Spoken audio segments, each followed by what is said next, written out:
इधर जो कृपा करके लेफ्ट साइड में थोड़ी कुर्सियां वहां एक्स्ट्रा लगवाई हैं, आप आ जाइए, वहां बैठिए। पूरे दिन सेशन चलना है, आप आराम से बैठ के सभी बातों को सुन सकते हैं। तो कृपया जो राइट साइड में है वो अपने अपना स्थान ग्रहण करें। हमारी प्रेरणा मूर्ति सोनिया जी, युवाओं के हृदय सम्राट राहुल गांधी जी और हमारे जनरल सेक्रेटरी ऑर्गेनाइजेशन को दें, जो किताब आपके बीच में जारी करेंगे। ये इंग्लिश और हिंदी दोनों में इस किताब को तैयार किया गया है। मैं धन्यवाद करता हूं इस किताब को तैयार कर और सीजी यूनिवर्सिटी के इतिहास विभाग के साथ जुड़े हैं, उन्होंने ये तैयार की है, मैं इनका भी धन्यवाद करता हूं। प्रोफेसर शशि कुमार सिंह जी ने इससे पहले राजीव गांधी 21वीं सदी की परिकल्पना नामक भी राजीव जी के ऊपर एक बहुत अच्छी किताब तैयार की थी। ये किताब आपके सामने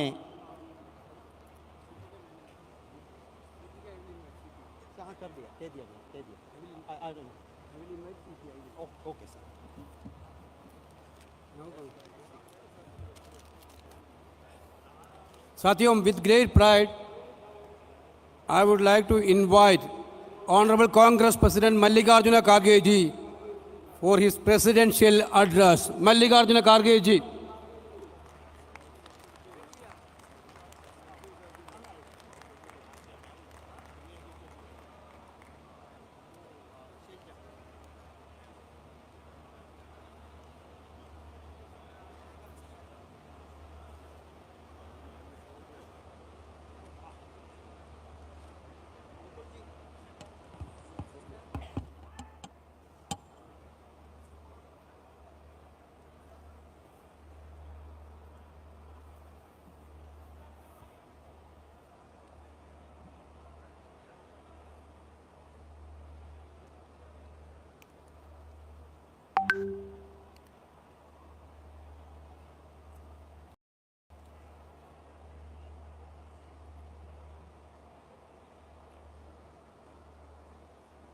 पूर्व अध्यक्ष और सीपीपी के चेयरपर्सन आदरणीय श्रीमती सोनिया गांधी जी, पूर्व कांग्रेस अध्यक्ष और लोकप्रिय नेता राहुल गांधी जी, प्रियंका गांधी जी, कांग्रेस स्टीयरिंग कमेटी के सदस्यगण, मेजबान छत्तीसगढ़ के मुख्यमंत्री भूपेश बघेल जी, छत्तीसगढ़ प्रदेश कांग्रेस कमेटी के अध्यक्ष मोहन मकरम जी, राजस्थान के मुख्यमंत्री अशोक गहलोत जी, हिमाचल के मुख्यमंत्री सुखबीर सिंह सुक्खू जी, प्रदेश कांग्रेस कमेटी के अध्यक्षगण, कांग्रेस विधानमंडल के नेतागण, हमारे सांसद, विधायक, एमएलसी साथियों और एआईसीसी के सम्मानित सदस्यगण और पीसीसी डेलीगेट्स, अग्रिम संगठनों में और उसके विभाग के नेतागण और साथियों, विशेष अतिथिगण और मेरे मीडिया के मित्रों, भारतीय राष्ट्रीय कांग्रेस का वो 85 यानी 85 महाधिवेशन में आप सबका मैं दिल से स्वागत करता हूं। देश में सबसे पहले हमारे कांग्रेस पार्टी के जितने भी पीसीसी डेलीगेट्स हैं उनका मैं धन्यवाद करता हूं। आप सब ने मुझे चुना, मुझे विश्वास किया और देश की कांग्रेस का नेतृत्व करने का मौका मुझे दिया गया। कांग्रेस जनों का विश्वास ही मेरे जीवन भर की कमाई है। मैं यकीन दिलाता हूं कि मैं अपने आखिरी सांस तक कांग्रेस के मूल्यों की रक्षा करूंगा और हम सब हर बलिदान देकर देश के सामने खड़ी हर भीषण चुनौती का भी सामना करेंगे। आप में से काफी साथी मेरे जीवन की राह से परिचित है। ये केवल कांग्रेस में ही संभव है कि एक साधारण व्यक्ति जो कभी ब्लॉक कांग्रेस कमेटी का अध्यक्ष हो, आज भारतीय राष्ट्रीय कांग्रेस का अध्यक्ष निर्वाचित हो गया। ये कांग्रेस के लिए और लोकतंत्र का सबसे बड़ा सबूत श्रीमती सोनिया गांधी जी, राहुल गांधी जी और मेरे पीसीसी डेलीगेट्स और हमारे वर्किंग कमेटी के सारे सदस्यों ने मुझे आशीर्वाद किया। तो इसीलिए ये आज मैं ब्लॉक कांग्रेस कमेटी से एआईसीसी अध्यक्ष बनने में मुझे एक मौका मिला। साथियों, मैं आज बेहद भावुक भी हूँ, क्यों कि मैं और आप सब उस गौरवशाली विरासत की नुमाइंदगी कर रहे हैं जिसको महात्मा गांधी, पंडित जवाहरलाल नेहरू जी, सुभाष चंद्र बोस, सरदार वल्लभ भाई पटेल, मौलाना अब्दुल कलाम आज़ाद, डॉक्टर राजेंद्र प्रसाद, सरोजिनी नायडू, इंदिरा जी, राजीव जी ने अपने त्याग, बलिदान और समर्पण से ये सींचा हुआ कांग्रेस पार्टी है। इसका मुझे विश्वास है कि उनका दिखाया हुआ मार्ग लगातार हम आगे बढ़ाते रहेंगे। मैं आज श्री राहुल गांधी जी को भी धन्यवाद देना चाहूँगा। ये प्रेम केवल कांग्रेस जनों की ओर से नहीं बल्कि भविष्य के करोड़ों उम्मीद लिए हर भारतवासियों से भी ये उम्मीद है। देश भर में चारों ओर फैले नफरत के माहौल के बीच तथा देशवासी की टूटती हुई उम्मीदों के बीच जब ऐसा लग रहा था कि अंधेरी की ताकतें कहीं सच पर हावी न हो, तो श्री राहुल गांधी जी ने रोशनी की उम्मीद की और संघर्ष की एक नया मशाल उन्होंने जला दी। भारत जोड़ो यात्रा देश की उम्मीदों के उगते सूरज की नई सुबह का नाम है, जिसकी रोशनी कन्याकुमारी से कश्मीर तक फैल गई और अब पूरे देश के हर कोने कोने में राहुल जी अपने असंभव को संभव कर दिखाया।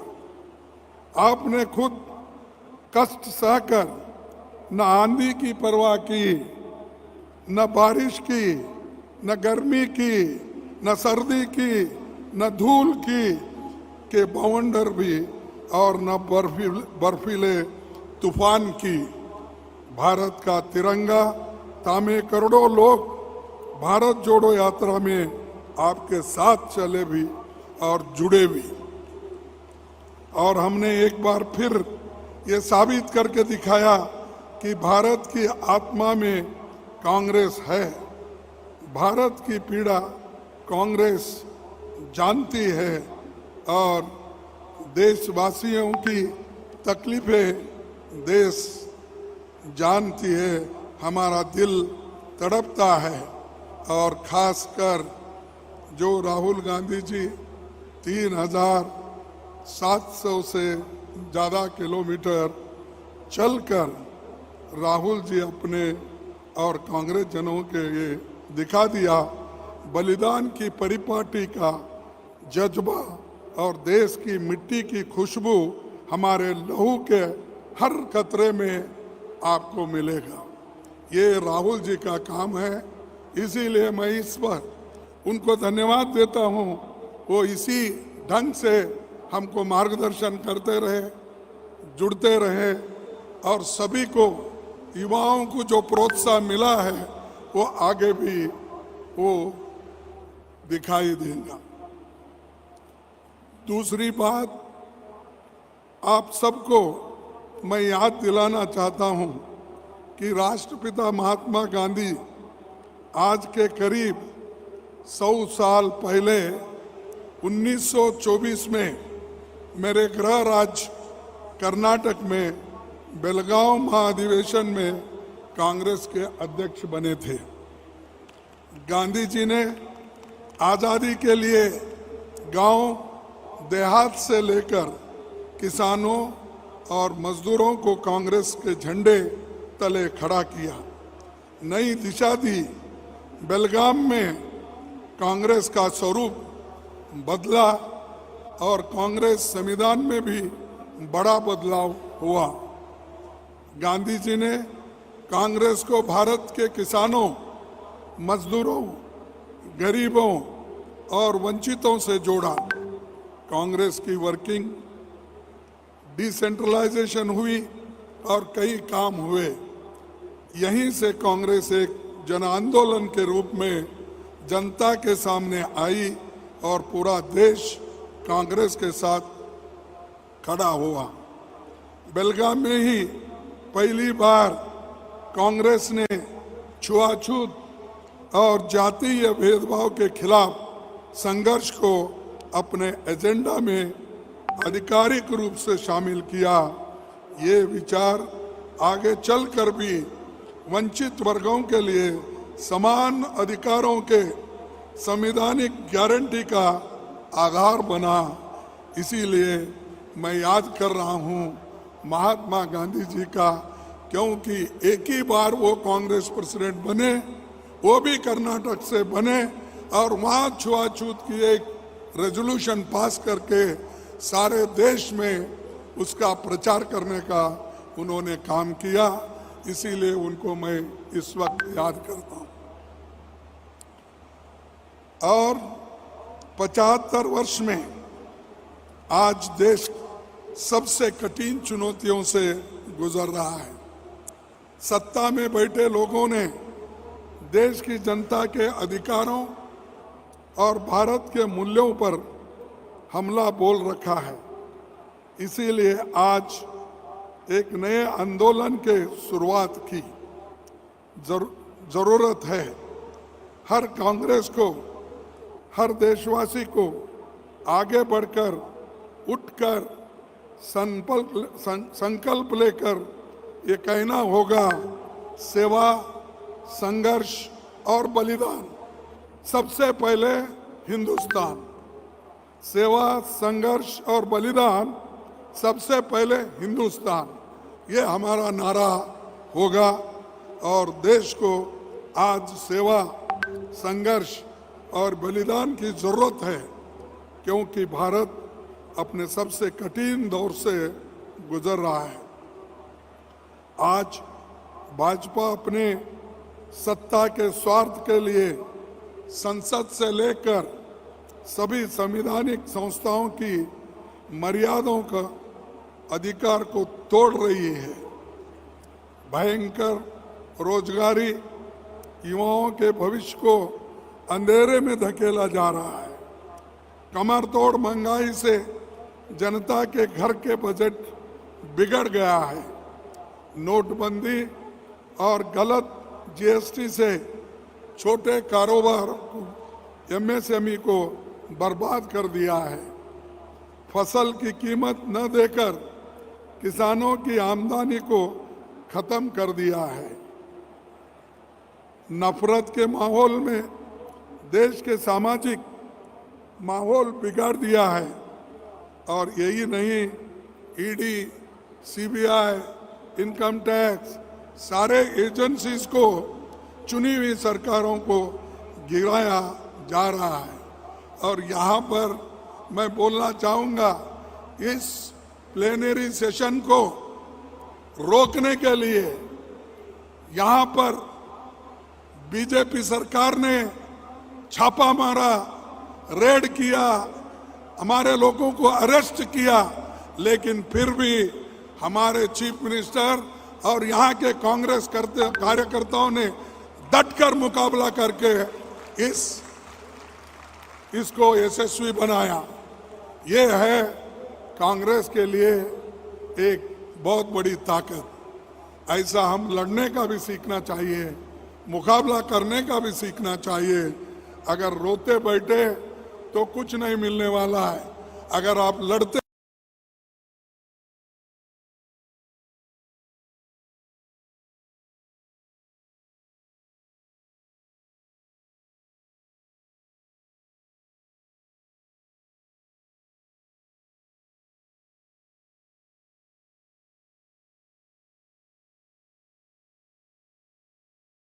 देश जोड़ने का आंदोलन चलाना है, यही कांग्रेस का कर्तव्य है। एक तरफ तोड़ने की संस्कृति, तो दूसरी तरफ आज की सरकार और उसके हुक्मरानों ने द्वारा बनाई जा रही अमीर और गरीब के बीच की गहरी खाई।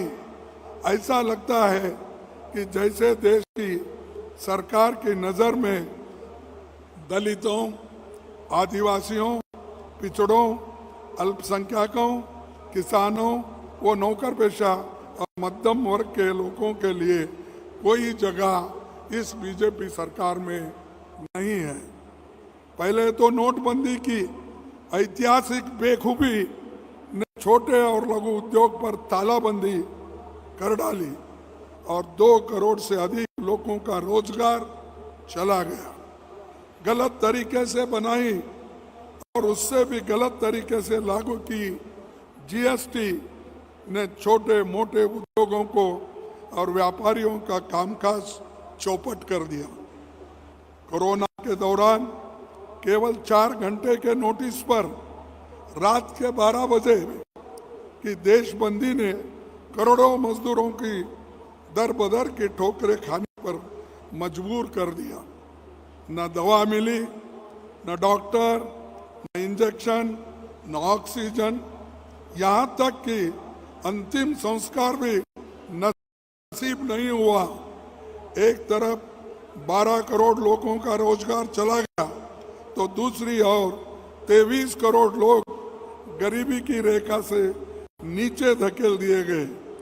गंगा मैया हजारों लाशों से टूटी पड़ी थी और दिल्ली की सत्ता में बैठे लोग अपनी पीठ थपा ले रहे थे कि उन्होंने कोविड में बहुत काम किया। आज हालत ये है कि गरीब महंगाई ने बजट और घर दोनों तोड़ डाले हैं और मुट्ठी पर अमीर मित्रों की दौलत में इतनी बढ़ोतरी हुई कि वो दुनिया के दूसरे नंबर से बड़े अमीर बन बैठे।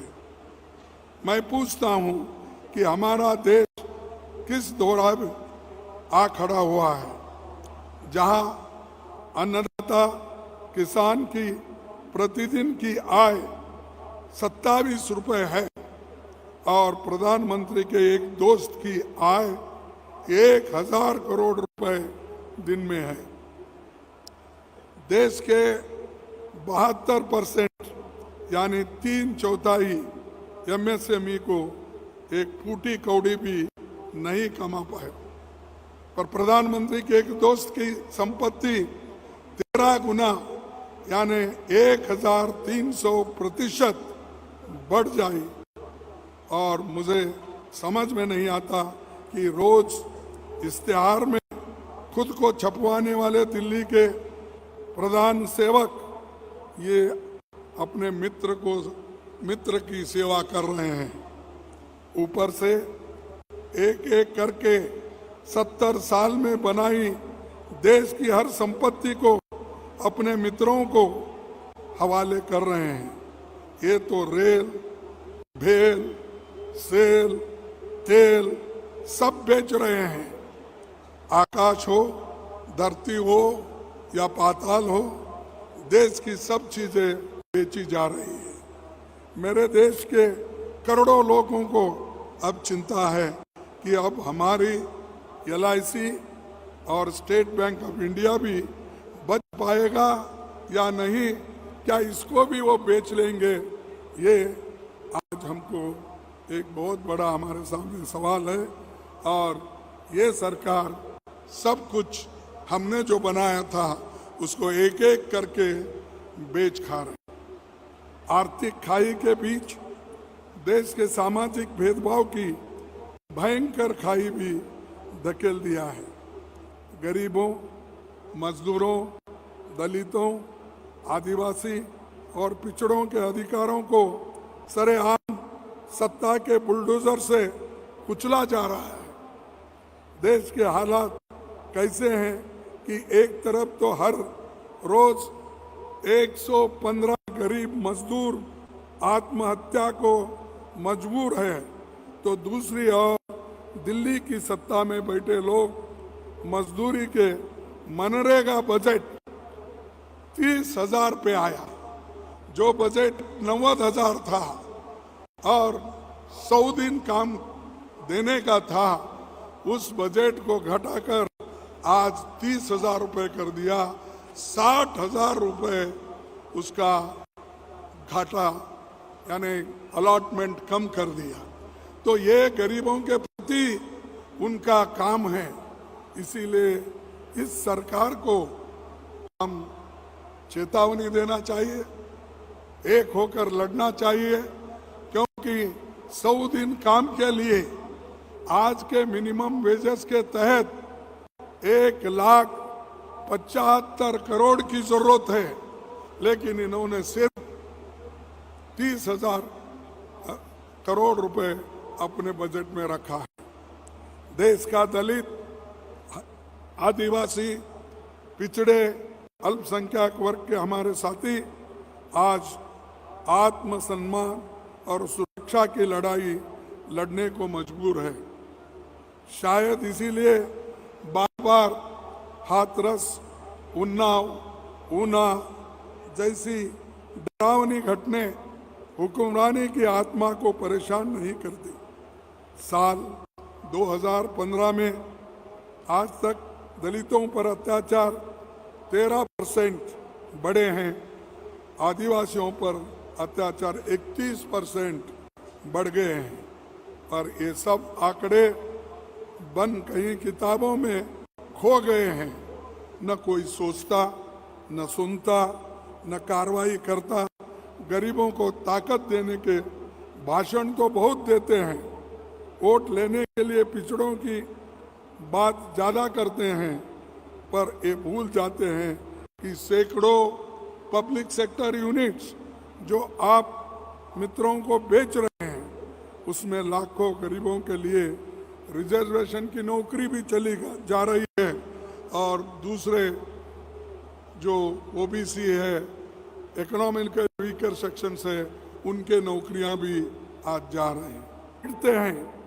पर SC, ST, minority, pre matric scholarship को सिरे से ही खत्म कर देते हैं। क्या अब देश की सरकार के पास इतना पैसा भी नहीं बचा कि वो गरीबों के बच्चों को क्लास 1 से क्लास 8 तक स्कॉलरशिप दे सके? अगर गरीब के लिए कुछ बचा भी हो तो उस पर भी चुन चुन कर हमला बोला जाता है। शायद इसीलिए इस साल दिल्ली में बैठी सरकार ने फूड सिक्योरिटी का 90,000 करोड़ रुपया काट दिया। जो श्रीमती सोनिया गांधी जी, मनमोहन सिंह जी ने गरीब लोगों के लिए, उनके पेट भरने के लिए उन्होंने जो कानून बनाया, उसमें इन्होंने आज 90,000 करोड़ का कटौती इन्होंने किया है। आप ही सोचिए किस तरह ये सरकार चल रही है और इसको हमको लड़ना होगा। मैं कई बार सोचता हूँ कि भाजपा की ये सरकार कितने गरीबों के मुंह से निवाला छीन लेंगे और इनके धन्ना सेठ मित्रों के पेट भर जाएंगे। मुझे ये कहने में कोई संकोच नहीं कि दिल्ली की सरकार में बैठे लोगों का डीएनए ही गरीब विरोधी है, ऐसा मुझे महसूस होता। इनके डीएनए में गरीबों के खिलाफ काम करने का है, इसीलिए तो वो लोग ऐसा काम कर रहे हैं। एक तरफ देश की संस्थाओं, देश के लोगों, देश के गरीबों पर हमला, तो दूसरी ओर भारत माँ की सरजमी पर हो रही चीनी द्वारा इलीगल ऑक्यूपेशन के सामने घुटने टेक हुई दिल्ली भाजपा सरकार। हमारी राजनीतिक मतभेद चाहे कितना भी हो, हम भारत की सुरक्षा को लेकर एक हैं, हम भारत की सेनाओं के साथ खड़े हैं, पर एक और हमारी सेनाओं की बहादुरी है और दूसरी ओर सरकार की विफलता है। वो बार बार यही कहते हैं कांग्रेस सेनाओं के खिलाफ है, देश के खिलाफ है। अरे देश के आज़ादी दिलाने के लिए, इस देश को बचाने के लिए हमने संविधान बनाया, उसकी सुरक्षा की और लोकतंत्र के लिए हम लड़ रहे हैं और आप लोकतंत्र को खत्म करने की बात कर रहे हैं, देश के एकता को खत्म करने की बात कर रहे हैं और चाइना उधर घुस गया है, कुछ नहीं हुआ, ये हमारे प्राइम मिनिस्टर बोल रहे हैं। उसी तरह फॉरेन मिनिस्टर भी बोल रहे हैं। वो तो यहाँ तक बोले, उनको क्या दुख है, दर्द है, मुझे मालूम नहीं। उन्होंने पिछला रिकॉर्ड भी निकाला, मैं ऐसा किया, मेरे को ऐसा करे, मेरे बाप को ऐसा करे। अरे आप एक मंत्री हो एक पार्टी के, वो छोड़कर आपके निजी कारणों के लिए ये कह रहे हैं कि कांग्रेस सरकार ने ये की, मेरे पिताजी को प्रमोशन नहीं दिया या मेरे पिताजी को वहां से निकल, ये बातें हैं। सरकार ये बातें नहीं कर सकती, आप सरकार में हो, लेकिन वो लोग हर चीज को एक नया रंग देते हैं। मैं एक सीधा सवाल पूछता हूं, चीन ने अप्रैल 2020 से आज तक हमारी सरजमी पर जबरन कब्जा किया। प्रधानमंत्री ने चीन को क्लीन चिट क्यों दी? प्रधानमंत्री तो कहते कि कोई घुसा ही नहीं, तो उनके विदेश मंत्री कहते हैं कि हम चीन से लड़ नहीं सकते क्योंकि वह हमसे बड़ी अर्थव्यवस्था है। मैं फिर एक बार पढ़ता हूं कि प्रधानमंत्री तो कहते हैं कि कोई घुसा नहीं, तो उनके विदेश मंत्री कहते हैं कि हम चीन से लड़ नहीं सकते क्योंकि वह हमसे बड़ी अर्थव्यवस्था है। तो ये तो आपकी नाकामयाबी है। और आप एक तरफ करते कोई घुसा नहीं, उसको घुसने नहीं देंगे। अरे वो तो घुस के पुल बना रहा, रोड बना रहा, घर बना रहा, लेकिन आप उधर देख रहे नहीं। और दूसरी तरफ ये 56 इंच की सीना तभी माना जाएगा जब आप भाजपा सरकार चीन से हमारी जमीन छुड़वाकर अप्रैल 2020 की स्थिति अगर कायम करेंगे, तभी हम समझेंगे आपकी 56 इंच छाती बराबर है, नहीं तो घट गई समझेंगे। देश के सामने इन सब चुनौतियों से केवल कांग्रेस लड़ सकती है। 2023 में 2024 में हमारा एजेंडा साफ है। हम देश के मुद्दों पर संघर्ष भी करेंगे, कुर्बानी भी देंगे और इसे बचकर सबल और संपन्न राज्य की स्थापना करने के लिए हम पूरी कोशिश करेंगे। 2004 से 2014 के बीच यूपीए गठबंधन ने समान विचारधारा वाले कई दल हमारे साथ आए थे।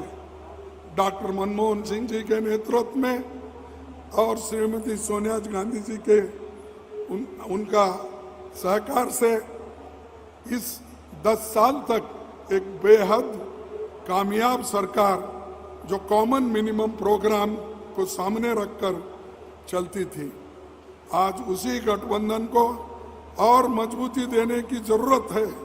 वो तमाम दल जो बीजेपी आरएसएस के खिलाफ लड़ने के लिए तैयार है, हम उनको भी अपने साथ लेने को तैयार है। लेकिन ये सच्चाई भी है कि हमारी सरकार के खिलाफ बहुत बड़े षड्यंत्र के तहत झूठे आरोप लगाए गए थे। कई तरह के तत्व इसमें शामिल थे। एक बेहद ईमानदार प्रधानमंत्री और एक लोकहित की सरकार को बदनाम किया, पर आज साल बाद सच जनता के सामने आया है और ये सबको मालूम है क्या सच्चाई है।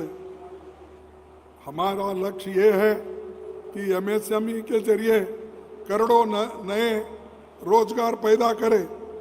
हमारा लक्ष्य ये है कि महंगाई पर लगाम लगाई जाए और चाहे गैस सिलेंडर हो, पेट्रोल डीजल हो, खाने का तेल हो, आटा दाल चावल हो या हर रोजमर्रा की चीज़ों मुनासिब दामों में दिलवा कर हम रहेंगे। हमारा लक्ष्य ये है कि गरीब और अमीर के बीच जो खाई का काम चल रहा है, मजबूर और पास हमारे मजदूर के पास काम नहीं, गरीबों को सम्मान हो, सामाजिक न्याय सरकार का धर्म हो और रोटी रोजी का मौका सबको मिल पाए। हमारा लक्ष्य है कि देश के अन्नदाता किसान को न केवल फसल की कीमत मिले, बल्कि देश का पेट पालने वाले को कभी भूखे पेट न सोना पड़े। हमारा लक्ष्य है कि नफरत का माहौल खत्म करना और देश के हर गली कूचे में मोहब्बत की दुकानें खोली जाएंगी जहां नफरत का बाजार है। गरीब, आदिवासी, अल्पसंख्यक सर उठाकर जिंदगी जिए और उन्हें बराबरी के मौके पर मिल पाए। हमारा लक्ष्य है कि देश के संविधान संस्था में बैठे लोगों की जवाबदेही भी सुनिश्चित करें, लोगों के अधिकारों की रक्षा भी करें और बगैर रोक टोक के अपना कर्तव्य निभाए। हमारा लक्ष्य है कि देश की सरकारें जनता की वोट से चुनी और बदली जाए, न कि नोटों की बोरियों से या ईडी, सीबीआई, इनकम टैक्स के धमकी से सरकार न बदले। ये हमारे भविष्य का रोड मैप है। जनता और सरकार के बीच भागीदारी और साझेदारी का नया रास्ता हम खोलेंगे। इसीलिए तो मैं कहता हूँ, देश के लिए एक साथ, देश के लिए हर एक हाथ से हाथ जोड़ो, आओ भारत जोड़ो।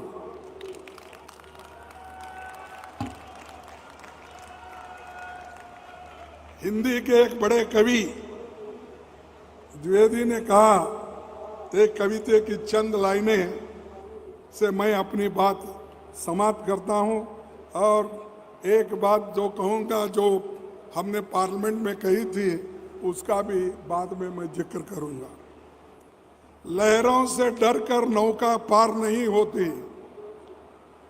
लहरों से डरकर नौका पार नहीं होती, कोशिश करने वालों की हार नहीं होती। डुबकिया सिंधु में गोलाखोर लगाता है, जाकर खाली हाथ लौट कर आता है, जाकर खाली हाथ लौट कर आता है। मिलते नहीं सहज ही मोती गहरे पानी में, मिलते नहीं सहज ही मोती गहरे पानी में, बढ़ता दुगना उत्साह इसी हैरानी में। मुट्ठी उसकी खाली हर बार नहीं होती, मुट्ठी उसकी खाली हर बार नहीं होती, कोशिश करने वालों की कभी हार नहीं होती। तो दोस्तों, हम तो कोशिश करते रहेंगे, लड़ते रहेंगे, लेकिन मुझे एक बात आपके सामने रखना है, जिसको मेरी छोटी सी शायरी थी, वो मैं राज्यसभा में अपने भाषण में कहा था, तो उन्होंने उसको अनपार्लियामेंट्री कर दिया। अरे भाई, हम अंदर जो बोल रहे हैं, एक साहित्य ने, एक शायरी वाले ने जो किया, जो लिखा, वो मैं पढ़ा, लेकिन मेरे को ये सजा मिली कि पूरा आधे से ज़्यादा शायरी कट गए। वो क्या था, उसका मैं सिर्फ 2 शब्दों में बोलूं। नजर नहीं है, नज़ारों की बात करते हैं, नजर नहीं है, नज़ारों की बात करते हैं, जमी में चांद सितारों की बात करते हैं, जमी पे चांद सितारों की बात करते हैं। वो हाथ जोड़कर बस्ती को लूटने वाले, वो हाथ जोड़कर बस्ती को लूटने वाले, भरी सभा में सुधारों की बात करते हैं। बड़ा हसीन है उनकी जबान की जादू, बड़ा हसीन है उनकी जबान की जादू, लगा के आग बहारों की बात करते हैं। मिली कमान तो अटकी नजर खजाने पर, मिली कमान तो अटकी नजर खजाने पर, नदी सुखा के किनारों की बात करते हैं। वही गरीब बनाते हैं आम लोगों को, वही नसीब के मारों की बात करते हैं। वही गरीब बनाते हैं और आम लोगों की वही नसीब के मारे की बात करते हैं। इसमें आप बोलिए अनपार्लियामेंट्री क्या है? कौन से शब्द पार्लियामेंट में नहीं बोला जा सकता, आप कहिए। तो ये पूरा शायरी उन्होंने निकाल दिया। ठीक है, हम जनता में पढ़ेंगे, जनता उसको सुनेगी। मैं इंग्लिश में 2 शब्द बोलूंगा, 2 मिनट में मेरे भाषण को मैं खत्म करूंगा। I now wish to briefly speak in English, giving a gist of the main points made in my speech for the sake of people who are not fully conversant in Hindi. Firstly, I would like to thank all the PCC delegates who elected me as the President of Congress Party. I once again thank them for this election. On this occasion, on behalf of crores of our workers, I would also like to express my gratitude towards Srimati Sonia Gandhi ji, led the party as the Congress President for more than 22 years. I would also congratulate former President Sri Rahul Gandhi ji, took it upon himself to unite the country through his historical Bharat Jodo Yatra. Bharat Jodo Yatra united the country and brought people from all walks of life together. Not only that, it also emerged as a strong voice against the unprecedented challenges that we face today. Such challenges include continuing assault on the constitutional values and democracy and social fabric of our country. Issues of national security on the border with China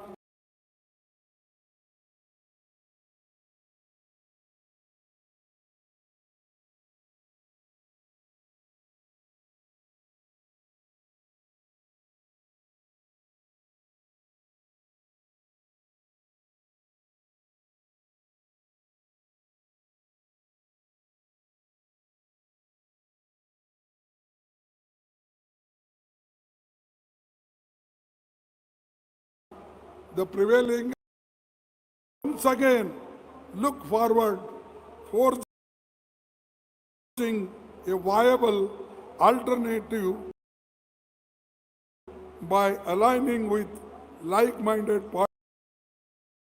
parties to defeat the anti-people, undemocratic BJP government. We are ready to strive for the welfare of the people of our country, and whatever sacrifices that is required. Our goal for upcoming state elections and central election 2024 Lok Sabha is clear. Our aim is to generate employment for crores of people through MSMEs. Our aim is to control the inflation and rising to bridge the huge gap between the rich and poor. Our aim is to ensure that farmers of the country get a fair price for their produce. Our aim is to rid the prevailing atmosphere, hatred and fear, and spread harmony amongst the people. Our aim is to ensure that betterment of the lives of the poor, tribals, minorities, and other neglected sections and marginalized sections of the society. Our aim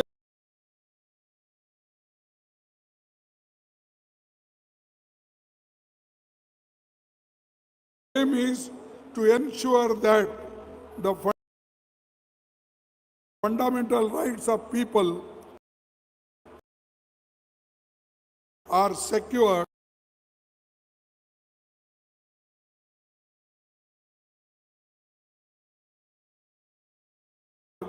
and that the institution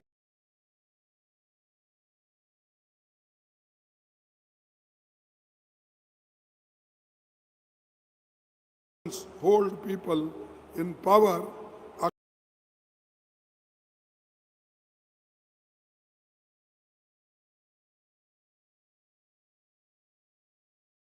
accountable to the people of the country. Our aim is to stop the use of money power, muscle power, and the increasing trend of misuse of central agencies like CBI, ED, etc. in toppling democratically elected government. This is the Congress Party's vision of Bhagidari and Sajedari, that is